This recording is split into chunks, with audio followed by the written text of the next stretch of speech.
waxaana wanaagsan daawadayaal kusoo dhawaada muuqaal cusub.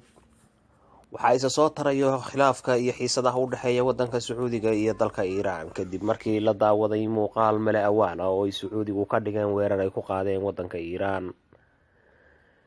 fiidiyowga la daawaday ayaa muujinayo in ay ciidamada sacuudigu weerar ay muddo qorsheynayeen ay ku qaadeen wadanka iiraan, iyagoo ugu horeynbaa ka weeraray dhinaca badda.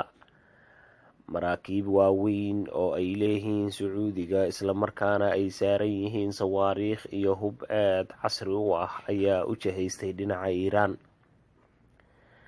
ciidamada badda ee iiraan ayaa isku dayay inay difaacaan maraakiibta waaweyn ee aadka loo soo qalabeeyey ee sacuudiga, balse wuxuu muujinayaa filimku inay haba yaraatee ku guuldaraysteen. dagaal kulul oo ka dhacay badda gunteeda islamarkaana dhex marayay iiraan iyo sacuudiga ayaa halkaas waxaa lagu baabi'iyey gebi ahaanba maraakiibtii iyo doomihii sitay calaamada iyo calamada iiraan, waxaana goobtii u hadhay ciidamo wato calamada sacuudiga.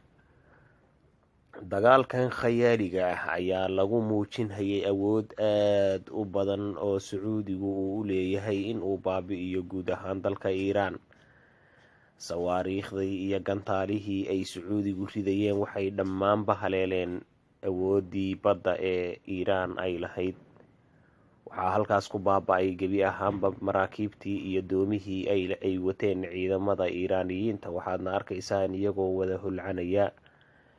sacuudigu waxay ku muujisteen weerarkaas in ay si aada uga xoog badan yihiin iiraan, inkastoo dagaalku uu ahaa mid mala awaal ah oo aan waxba ka jirin. waxaa jiray kulamo iyo baaqyo loo soo jeedinayay sacuudigu inay dagaalka joojiyaan, balse sacuudigu dheg jalaq maanay u siinin. ciidamadii sacuudiga ee beriga ayaa u jahaystay iyo kuwii cirka in ay weerarka dhammaystiraan. gantaalahan aada u jeedaan waxay garaacayaan xarumaha nukliyeerka iiraan sida busher iyo goobo kale, waxayna gebi ahaanba sida ay muujinayaan baabi'iyeen xarumihii xasaasiga ahaa ee iiraan lahayd. kadib markii xarumahaas la baabi'iyey waxaa bilowday weerarkii cirka ahaa oo ay sacuudigu gebi ahaanba dayuuradahooda u direen hawada sare ee iiraan. dayuurado raxan u socda oo sacuudiga calaamadihiisa sita ayaa heehaabayo hawada sare ee iiraan, iyagoo duqeynayo xarumaha aadka xasaasiga waa sida goobaha sawaariikhda laga rido, xarumaha militariga, taliska ciidamada iyo goob walba oo islahaayeen way idin difaaci kartaa. dayuuradihii ayaa bilaabay weerarkii hawada, waxaadna arkaysaa gantaale sidii roobkii u da-aya in iiraan lala dhacayo. baabi-intaas kadib waxay bilaabeen ciidamada sacuudigu inay gudaha usoo galaan ciidamadooda lugta ah. baaqyadii ayaa halkoodii kasii socdo, gantaaluhuna waxay ugu da-ayaan sidii roobkii guud ahaan wadanka iiraan. waxaa socdo dagaal faraha lagaga gubtay, balse waxaa aada loo yareeyey difaaca ay leedahay dalka iiraan. dagaalkan oo brobagando u badnaa ayaa aada u muujinayay inay sacuudigu ka gacan sarreeyaan ciidamada iiraan, iyagoo mar walba oo fooda la isdaro kuwa iiraan lagu jebinayay. dayuuradihii ayaa hawshoodii halkii kasii wato, waxayna garaacayaan goobo loo asteeyey oo aada xasaasi u ah. waxay ciidamadu dejiyeen calamaantii iiraan, waxayna saarayaan ay ku bedelayaan calamaanta sacuudiga.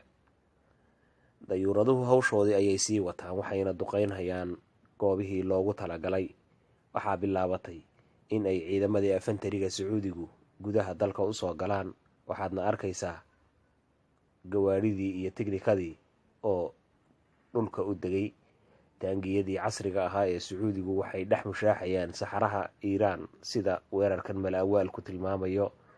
waxaa bilaabatay inay hawada kaga soo degaan dallaayada calaamadaha sacuudiga sito. ciidamadii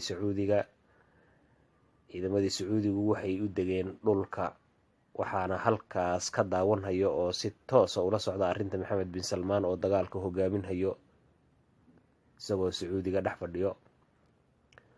dagaalku halka ayuu kasii socdaa. ciidamadii sacuudigana waxay dhex marahayaan dhulka iiraan iyagoo wax iska difaaca ay la-yihiin sida weerarku muujinayo. ciidamada ayaa dejinhaya calamaantii iiraan iyo calaamad kasta oo iiraan muujinayso, waxayna ku bedelayaan midka sacuudiga.